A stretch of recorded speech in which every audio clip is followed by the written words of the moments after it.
Evening, everyone. It's 6:30 on Wednesday night, the 19th. This is your closing comment, and there's a lot of stuff, so I'm going to get right to it. And it is video number 1761. Okay, so the market basically did nothing today. It was weak early in the day. We were down 152 on the Dow, which closed down 79.62, less than a quarter of a percent. NASDAQ closed up a big $3.81, or a quarter of a third, pardon me, 0.03%. The S&P closed down 35 cents.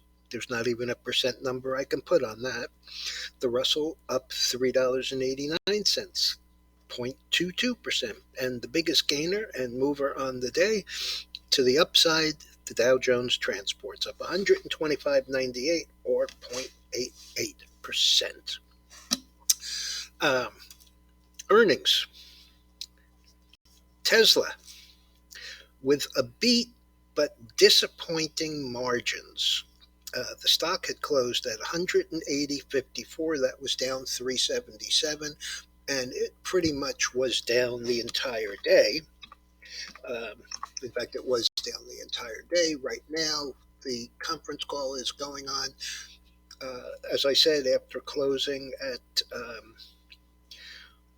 180.54, it is now 172.70, down 11.61. The low was 171.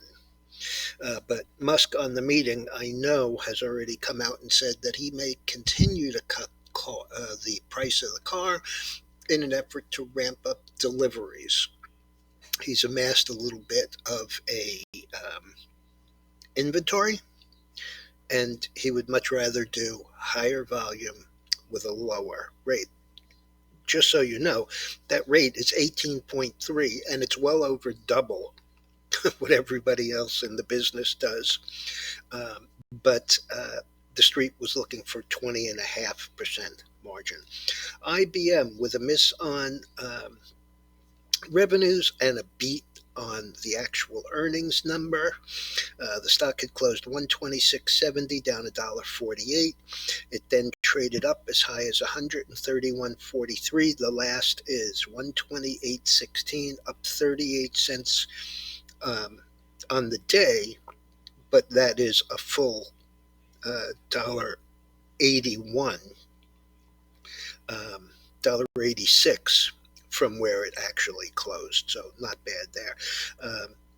LVS, Las Vegas Sands, with a beat, closed 59 and low change, ran up to 62.47. The last is 62.10, up 275. SLG, which is SL Green, pretty decent numbers. The stock had closed a shade over 26, up $1.50, traded up as high as 26.97. Last is 26.70. That's up $2.20, or 9%. KMI, Kinder Morgan. I love this company. The guy who built it is the best, keeps buying stock. Did nothing. On the day before their earnings came out, it was 17.61, down 9. Now it's 17.60, down 10. Zion Bancorp was trading well during the day. 32.74, up 228. After the numbers, it went down as low as 30.51. The last is 31.39. That's up 93 cents on the day, but $1.40 below the close. And Lrcx, that's Lam Research, they beat. The stock had closed 491 and changed, down 414, immediately traded up to 499, then down to 480, came all the way back. Last is 494.90, and that is down 37 on the day, but that's 367 better than where we were at the close. I'm going to give you just a few of the names for tomorrow.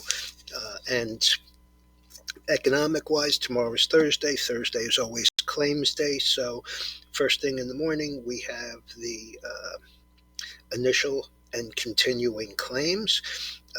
At we also have at 10 March LEI and existing home sales, and we have the Philly Fed early with the claims numbers. Chart on the screen is the silver, and I'm amazed at this one.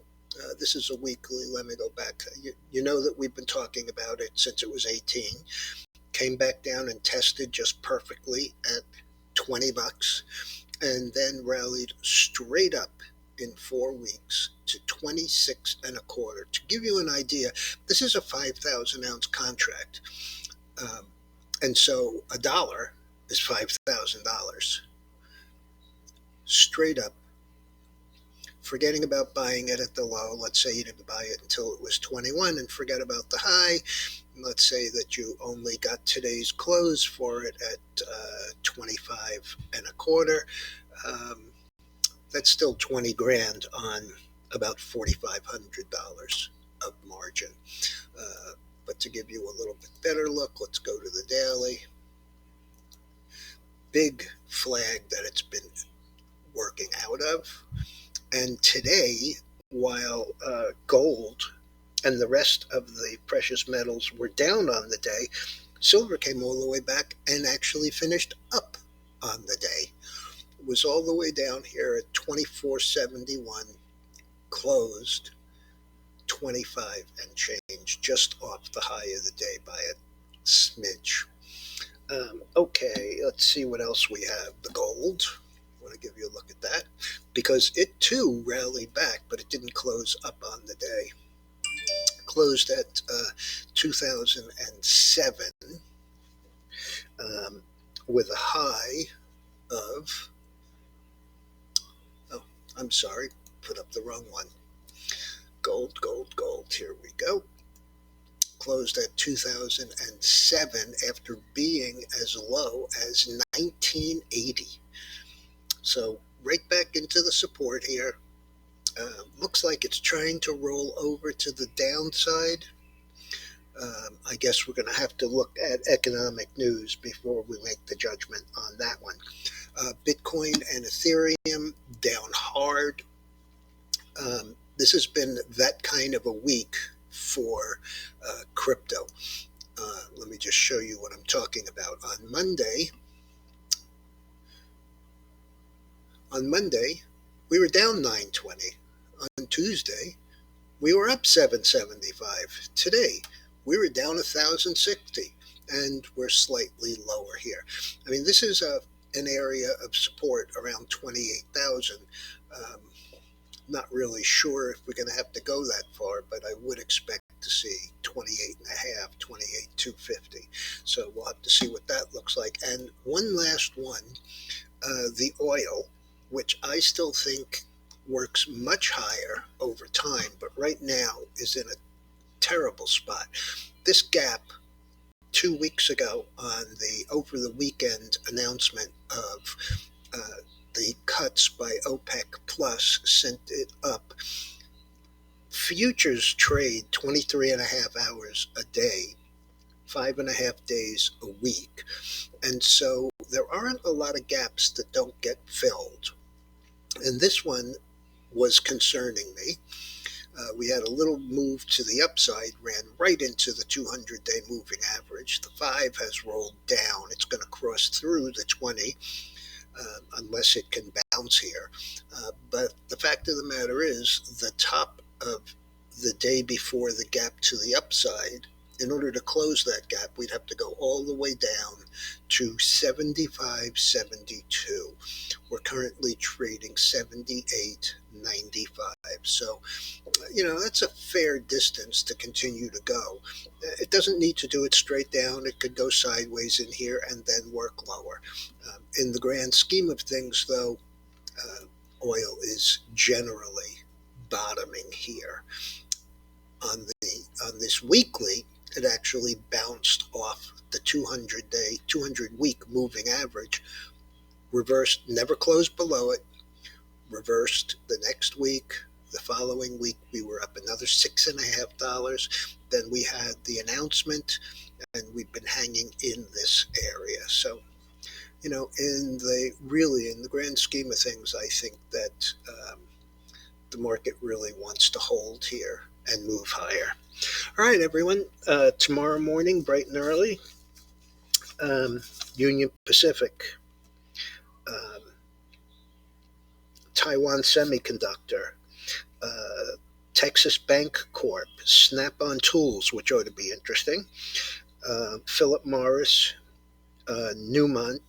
Nucor, NUE, which is steel. So between Snap on Tool and Steel Company and a couple of others, let's see, American Express, Alaska Air, Auto Nation, Telephone, Fifth Third Bank.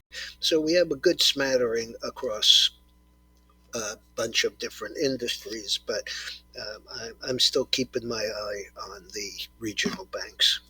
All right, everyone, I'll be back first thing in the morning. Hope you had a good day today.